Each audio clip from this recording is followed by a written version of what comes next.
This is the third lecture in a series about parole in Hawaii. Again, if you haven't, you should have already printed out the source here that you see on your screen. And again, I'd like to apologize for those of you who complain that I take sips of water, but I'm sorry, I have to sort of talk here for 45 minutes to an hour straight, and I don't get a chance to really stop, so I have to take little sips of water because my mouth gets dried out, so I apologize for that. So, this is the third lecture about parole in Hawaii, and to briefly summarize the others, in lecture 1 about parole in Hawaii, we learned about the organizational structure of the parole system in Hawaii. The second lecture in the series described the success and failure of a cohort of parolees in Hawaii. That's this, the source you see on your sign. There we found out that although only about 30% of parolees used the newfound freedom of parole, if you will, to go back to crime, and only 12% of them were convicted of felonies, which are the things that land you in prison in the first place. Roughly 55% of all parolees failed in some way. But they primarily failed due to technical rule violations of the conditions of their parole, not new crimes. Remember, those 12% who were convicted of felonies were the only ones who would have gone to prison in the first place. And we found out that these rule violations appear, that's the key word, to be primarily related to their illegal drug use. Next slide. Okay, we have an important policy question that arose from the previous lecture in this series. The good news is that 7% of all parolees commit no new crimes whatsoever. This 70% success rate, if you will, meaning no new crime, not success on parole, remember only 45% succeed, suggests that using parole is saving Hawaii taxpayers a tremendous amount of money while also protecting the public. If we look at the type and percentage of crimes committed by the parolees, perhaps we can come to a better conclusion of whether or not parole is a good policy option, whether or not it is adequately protecting the public. There are two important policy questions. The most important is what percentage of all parolees commit a new crime, and then what sorts of crimes are they? Are they out there? Are they violent predators? Are they a danger to the public? Only when we know the answers to these sorts of questions can we make a real policy evaluation about the parole system in Hawaii. Secondly, recall that the Hawaii Paroling Authority already screens parole candidates in the first place in hopes of protecting the public. So they don't let everybody out on parole. Okay. Remember, the only people who get out on parole are the people who are good little boys and girls in prison, and then they do try to screen them in certain ways to make sure that they don't put people out there who are going to commit crimes in the future.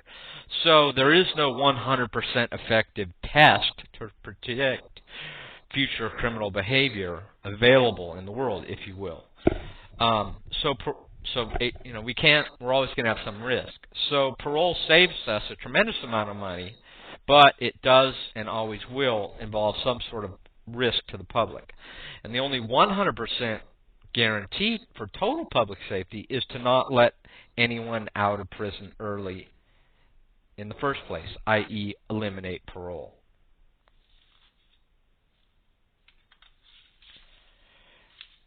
Well, here's the policy problem then.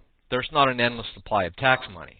Recall, we have to spend public money on other things besides crime. We have to fix our roads, educate our children, etc.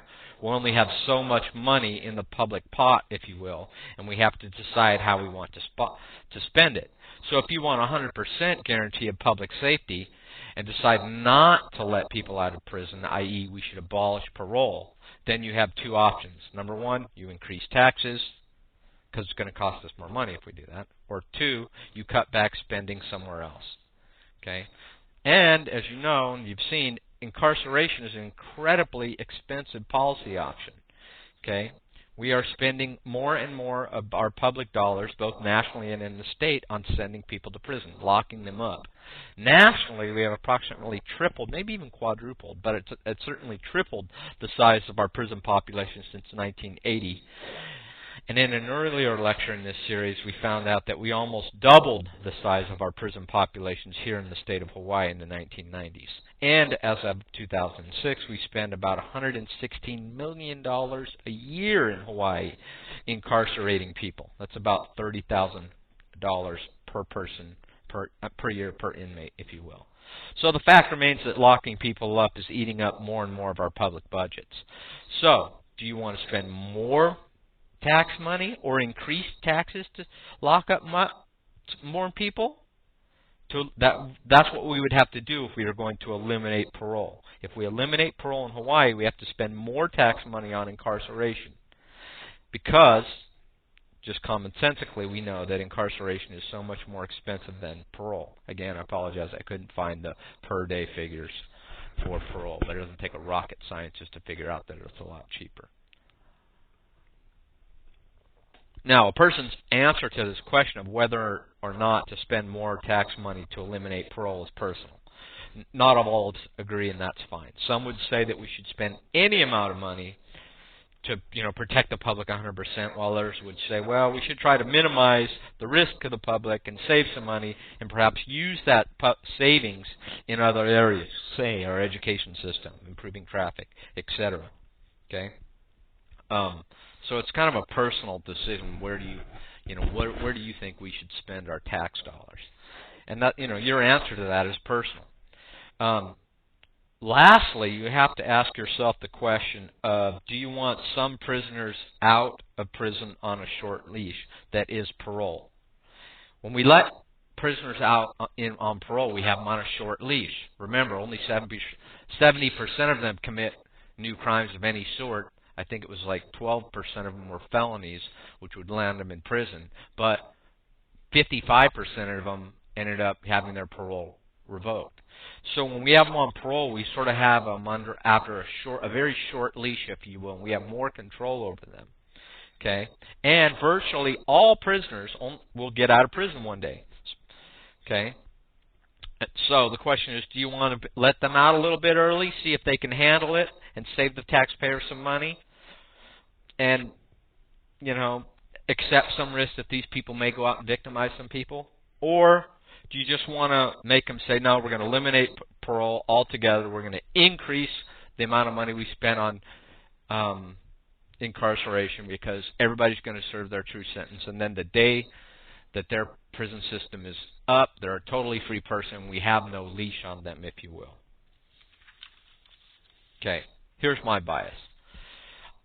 I think we lock up too much people. I think we do need to lock up some people, but I think nationally in Hawaii we're locking up far too many people. I want to lock up the truly dangerous and the truly predatory, without a doubt. I'm not saying we should eliminate prison at all, or parole for that matter. Okay, but so I want to lock up the truly dangerous and truly predatory, not necessarily kids who get into fist fights or addicts who steal car stereos. It's kind of a balance, on which sorts of things I personally think deserve prison sentences and how long, etc. But I really think locking up nonviolent drug users and sellers is a crazy idea. That part of the war on drugs is an asinine policy. That's my bias. I think it's really stupid to lock people up in a cage when the only thing they have done is sold or used drugs, especially when you consider we cannot keep drugs out of prison. That's right. Ask any con you want if you can get drugs in prison. The dirty little secret is there are prisoners smoking ice in Hawaii's prisons and jails right now, and indeed all over the nation's prisons, jails, even in Supermax. Now, the argument that drug users steal or hurt people is another question. If a person hurts or steals persons, regardless of whether or not they use the drug, that's not a nonviolent drug offense. Okay? Prison is an expensive resource, and I certainly want some of those people who steal and hurt people locked up, and some of them for a very long time. But it's a different policy question than whether we should lock up a drug user who does not steal or hurt people to teach them not to use drugs.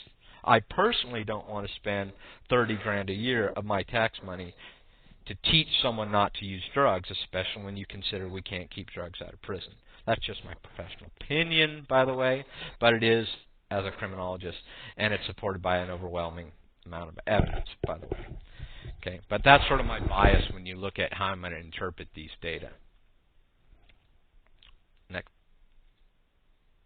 Now I am going to try to be fair and biased. So to be fair and biased, unlike Fox News, by the way, and not sounding like some sort of raging academic liberal who wants to let all people out, you know, we shouldn't have any prisons, yada, yada, yada. I'm not saying that. Two things must be noted. Number one, remember, most of those parolees got sent back to prison because they didn't follow the rules. Okay? Getting sent back to prison because you refused to follow the rules, even if you of parole, even though you didn't commit any crimes, is a bad thing. Okay? It's against the law, and if we're going to go let you out of your cage early, i.e. let you out of prison, the least you could do is follow the rules. Okay?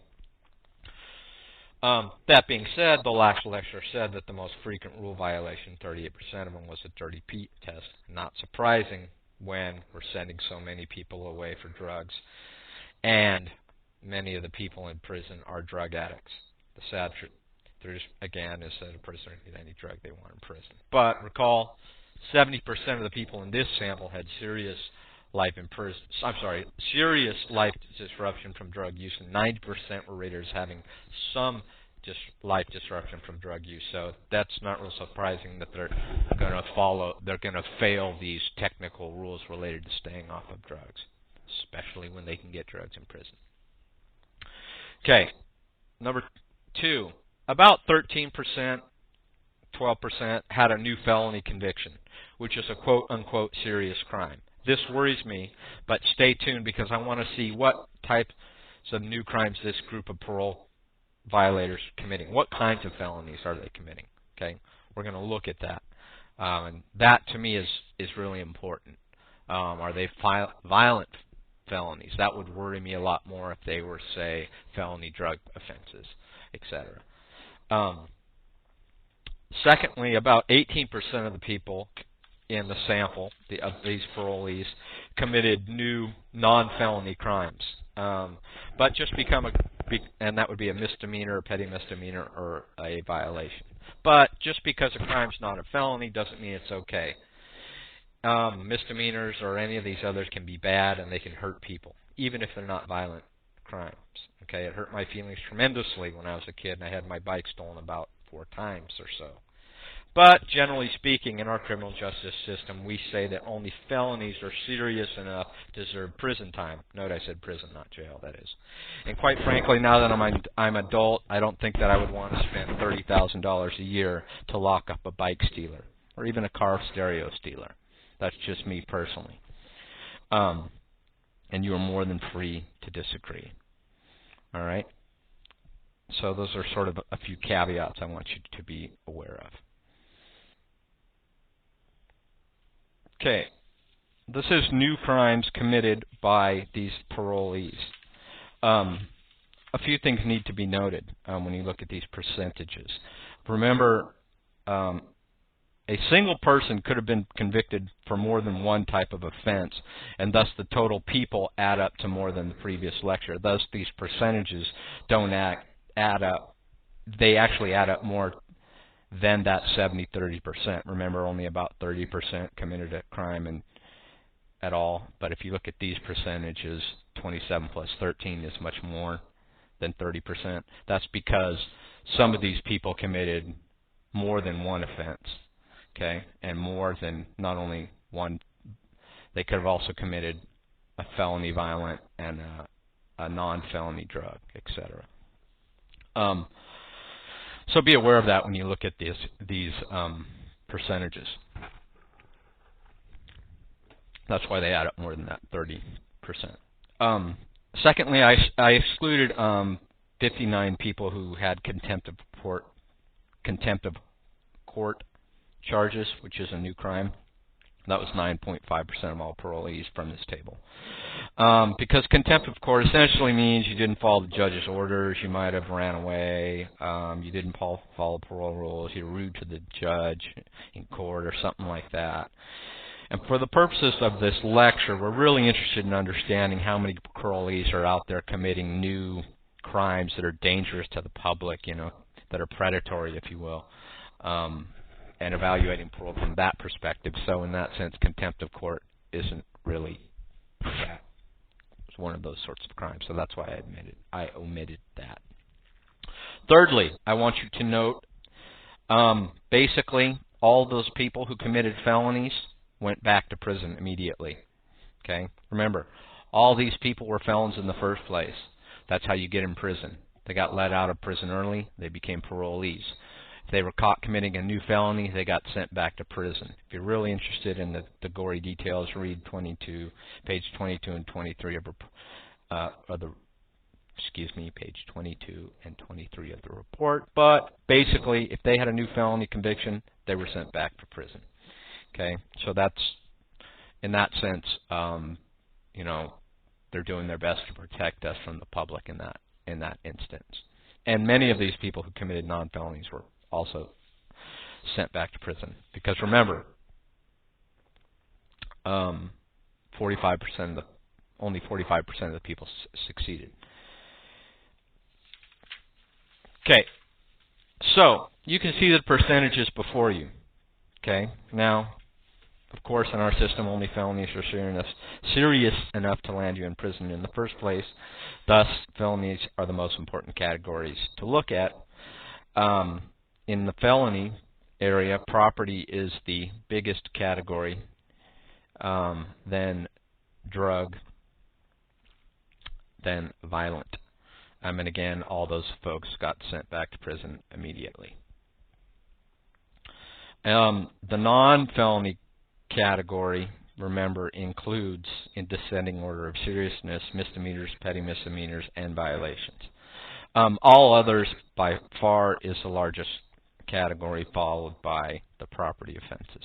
I don't really know what all those others are. I just know that they're not violent property or drug. It could be traffic. It could be, but they're certainly, I don't think, what we would call predatory.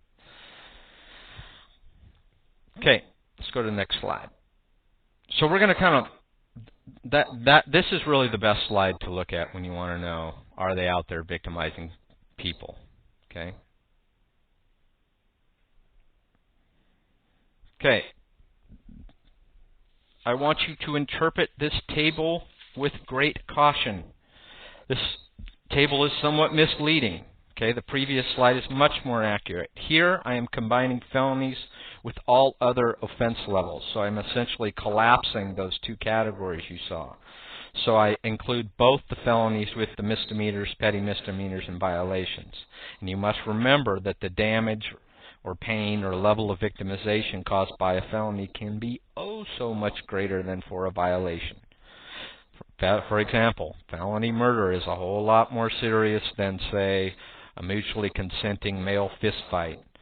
I don't know what the level of crime a mutually consenting male fist fight, but, guys get in fights over girls, or you looking at my girlfriend, or you give me stink eye all the time.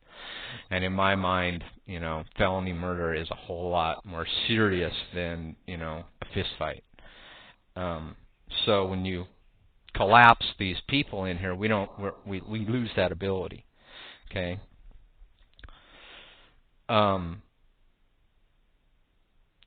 So, even though there can be vast differences in the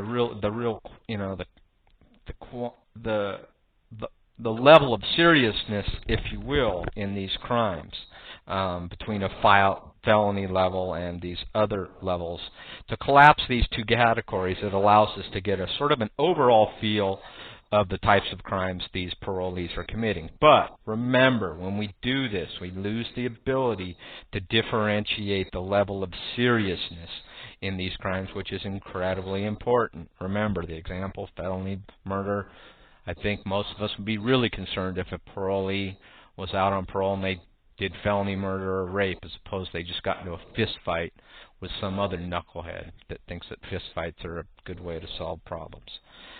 Okay? Okay, back to the tables here.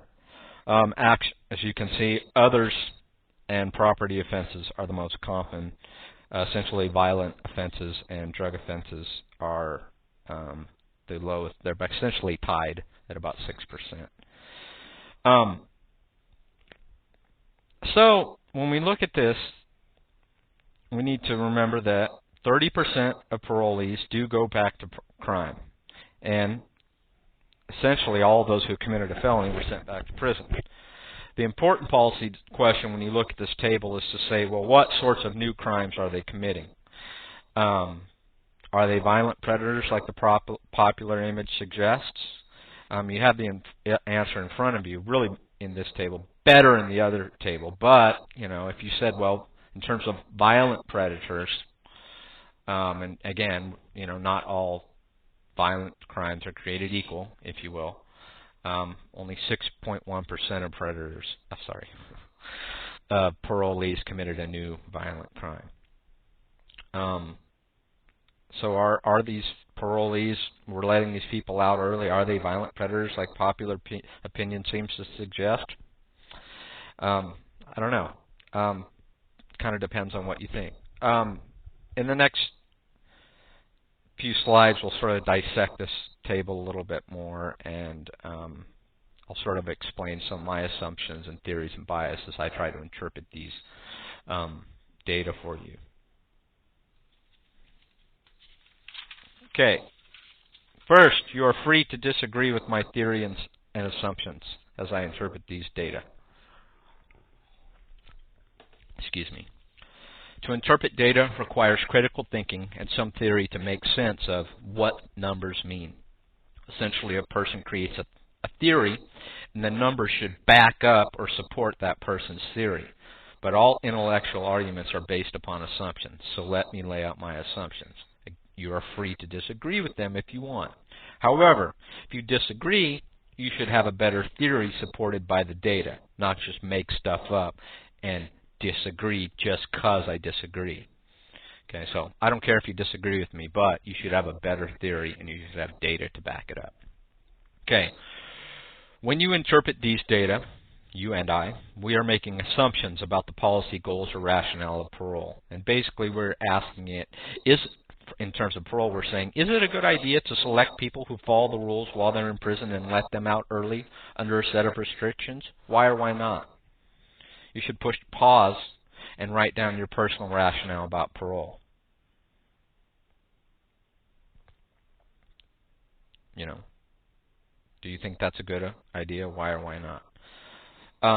At first, I was very worried that only 45% of parolees survived or succeeded, but as I dissected these data, I found that the story isn't as bad as it seems at first glance. Remember, one of the goals of higher education is to learn to go beyond soundbite thinking. So I'm trying to model some critical thinking using data here in this lecture for you. Next slide. Okay, here are some of my assumptions. As a member of the public, I am most concerned with parolees being a danger to the public, i.e. committing new predatory crime, but I'm also concerned about cost. Okay, I don't want to waste tax dollars keeping someone locked up in a cage if we can screen them to minimize the chances of parolees abusing their newfound freedom to commit a new predatory crime. That's just my personal view. Okay, but that's also the essential intellectual rationale behind the concept of parole. Remember, we let them out of prison early, so we, the public, don't want them committing new crime because they can't control themselves or something. So we're going to let you out of prison, but we hope that you don't use that opportunity to commit new crimes. We should be most concerned about parolees who take advantage of this newfound freedom, if you will, to return to crime, especially really ugly, hurtful crime. Why? Because that would mean that letting them out early was a bad idea in the first place. If a lot of them went to really serious predatory crime, then we should say, well, gee, should we even have parole? That might be a bad idea in the first place. But I want to save us taxpayers money when we can, and also keep us safe when we can as well. So that's the policy rationale behind the whole idea of parole. And it makes sense if we can do both, save money and protect the public. In my opinion, Okay, these data seem to indicate we're doing both. Maybe not as well as we would like, but it's an imperfect world, and criminals are, by definition, deviant, defiant of authority, rebels, etc. Remember, no criminal justice policy is going to be 100% perfect and eliminate crime completely. That's just a fantasy. But personally, I am most concerned about crime in the following order: hurting people. Okay, violent crime. Duh. I don't want you. I'm most concerned. I think that's the most serious type of crime. Again, this is just my personal level of seriousness here. Stealing things, property crime. That's my second most serious kind of crime. I could care less whether or not a person uses drugs, personally, as long as they are not committing crimes that hurt people or taking things from others. Again, that's just my personal viewpoint. Okay. This is how I would like to see my views guide criminal justice policy, if you will. If you have another viewpoint that you can theoretically defend, I'm very, very respectful of it. Get it? So if we disagree on crime policy, as long as you have an intellectual ammunition to support your viewpoint, I support that. I think criminal justice policy should be driven by ideas that should be backed up by evidence. Okay, back to the plot. In my world, I'm most concerned about new parolees committing new types of crimes in this order: violent property. No one likes to have stuff stolen from them. Drugs. As long as you don't hurt people or steal from them, I could care less. My personal view is that it's policy insanity to put somebody in a cage, i.e. prison, for using drugs when they're able to continue using that drug in that cage.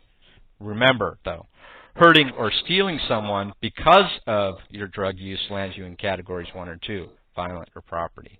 And I most likely want you locked up depending on what it is. Okay? So that's my sort of personal level of seriousness. So that's how I sort of use, I'm going to use this to interpret the data. So if we have a large number of violent criminals, I would be really concerned as opposed to drugs. Next slide. Okay, first of all, you need to recall this is I've cut and pasted this, copy and pasted this table from a previous slide, but you need to recall the two limitations of this table. It combines it combines felonies with non-felony offenses. Although, when you look at my quote-unquote success rates down there, I do separate felonies from non-felonies. Why are new felonies important in regards to parole? Remember, only a felony crime is serious enough to land a person in prison in the first place. And one must go to prison before you can be let out early on parole. Okay? And recall that there can be vast differences in the amount of harm caused between a felony and a violation. Okay? Secondly, the idea of this success rate just applies to preventing new crimes amongst parolees. It's a measure, if you will, of how successful the Hawaii Paroling Authority is in protecting us from crime. In other words, is the HPA letting out a bunch of parolees who are using their newfound freedom to go out and commit to new crimes? It is not a measure of overall success or failure rate of parole. We've already covered that in the previous lectures, and recall that there's about a 45% overall success rate in parole, which means about a 55% failure rate. Okay, and recall that most parolees fail because they do not follow the conditions of parole, not because they committed a new crime. Okay, this whole lecture is just sort of examining the new types of crimes. Okay, so in this lecture, in this table, we're trying to assess what percentage of parolees use their newfound freedom to go out and commit new crime, and what sorts of crimes are they committing. In essence, we're asking whether or not the parole system in Hawaii is a good policy tool to keep around. Are we letting out prisoners? We are letting out prisoners early, but in doing so, are we also adequately protecting the public? This is what happens when you can't stop talking. We know for sure that parole saves the taxpayers a whole lot of money. The policy trade-off is that we have to accept the fact that some parolees will commit new crime.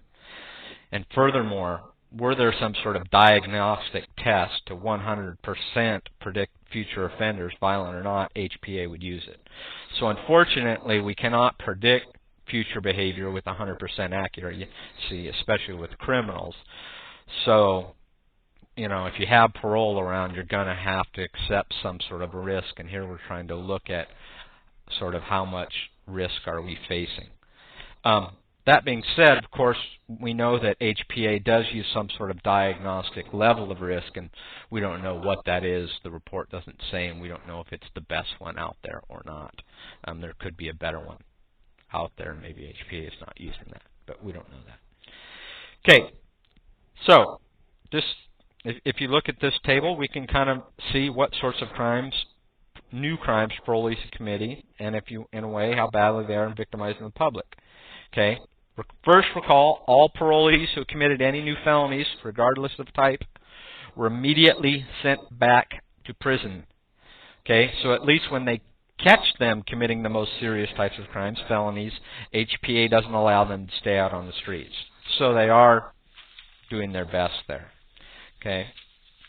From this, we can see that we have a fairly low percentage of parolees that are using their newfound freedom to commit new violent offenses. About 3.3% were felonies, and 2.8% were non-felonies. Okay. Again, my heart goes out to all victims of violence, but HPA does screen parolees, and they only let out those who they feel will not be a danger to public. And in terms of violent offenses, it seems that they're doing a fairly good job.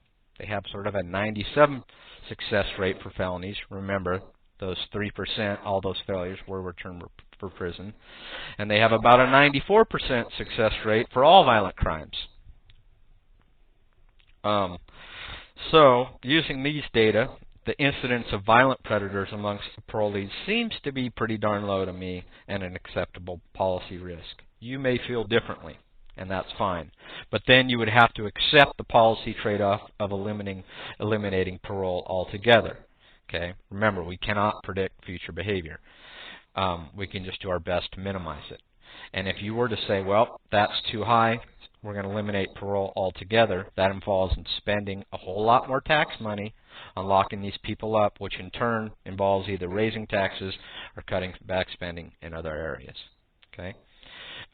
Property. Fairly good on the felonies. Only 5% committed felony property crimes, but another 10% committed non-felony property crimes. And again, assessing the victimization, if you will, caused by property crime really depends on what sort of property crime the person committed and whether or not you personally feel whether or not that sort of property crime is an acceptable risk, and whether that policy trade-off and budgetary, whether that risk is acceptable or not, whether we should get rid of parole. So even though only about 15% of parolees committed a new property crime, I am concerned by this. I am heartened by the fact that only 5% committed a felony property offense, but I personally waver on which types of property offenders I would want to spend $30,000 a year incarcerating, regardless of whether or not it's a felony. I need more information on specific offense types and frequency or not. But the bright side here is that those 5% who committed those felony properties were returned to jail.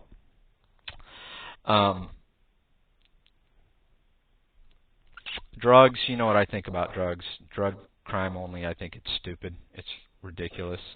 I think it's fairly amazing that they had such high success rates, especially when you consider how high the level of drug problems are for prisoners. And these parolees were only the best of the best. Only the best behaved prisoners are let out early.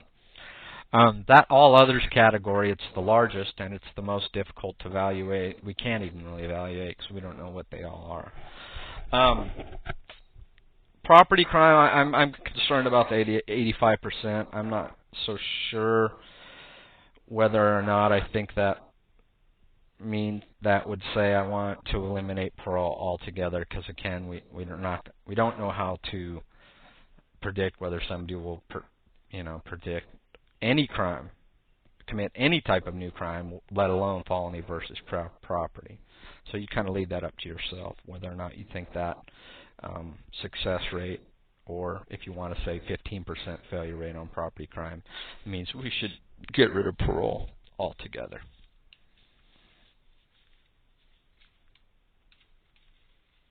In conclusion, first, I was really surprised that only 30% of people who were let on parole took advantage of their newfound freedom to go out and commit a new crime. I would have thought it much higher. So that means that 70% of parolees are not using their freedom, if you will, of parole. We do give them some freedom on parole to go out and commit new crime. So, from that perspective, it seems like parole is worth it for Hawaii to me. Why? A very low percentage of the new crimes are violent, and most are property and perhaps drug-related. So they're stealing things, and they're using and selling drugs rather than hurting people. We would also like to know what percentage of the property crimes were there to get money for drugs as well. But the bottom line is they're not committing a lot of violent crimes, felony or not. My heart again goes out to the families and victims of violence, but only 37 out of 599 people, that's 6%, let out of prison early, committed any new violent crimes.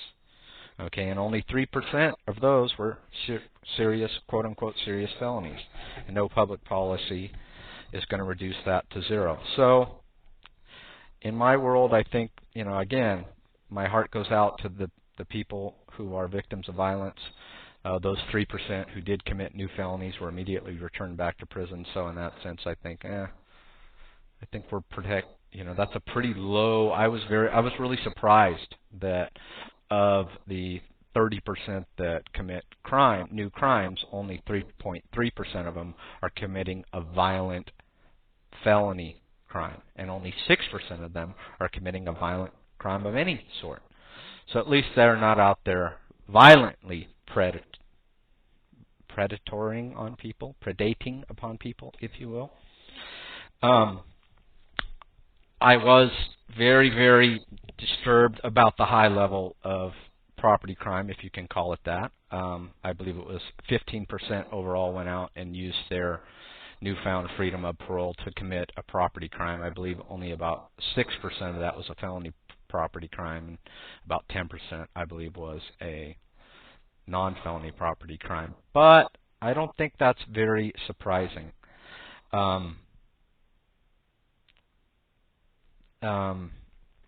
Because of the level of drug use. So I am disturbed at the relatively high level of new property crime committed by these 15% or so of parolees. But do recall that 5% of them were felonies, and so they got returned to prison right away. And no one likes to have stuff stolen from them, but does that mean we should completely eliminate parole and pay the extra money to keep everyone locked up for their whole sentence? That's the only 100% cure, if you will. Your answer to that is personal. So I'm disturbed by it, but I'm not so sure that that means I would want to eliminate parole altogether, because it's saving us such a tremendous amount of money, and we have still a fairly low level of new crime out there. And also recall the most common reason for violating parole, okay, the 55% who fail, seems to be clearly related to their drug problems. And recall the numbers about drug problems from this group of parolees. Again, these were the best behaved group of people in prison. Those are the ones who get let out of prison on parole in the first place. Okay, of these parolees, 90% of them, okay, were deemed to have at least some life disruption from drug problems, and 70% were deemed to have serious life disruption from drug use. And these people were able to use drugs while in prison, assuming they were able to afford them in prison. And when they let them out, what do you think is going to happen? So do you think they'll magically stop using drugs just because we let them out of a cage? So again, personally, I think this notion of locking up a drug user is somehow going to motivate them to get off drugs is kind of crazy if you think about it. But again, that's just my rant against nonviolent drug users. But it appears that we have a low level of violent crime. I don't know if 15% level of property crime is high. It certainly disturbs me, but I'm not so sure I would want to eliminate parole. You may, but remember you'd have to accept the increases in tax spending or increasing taxes. In the next lecture, we're going to sort of look at a more fancy statistical analysis, the statistical analysis of this group of parolees, which attempted to identify the most important factors that predicted success and failure on parole. So that concludes this.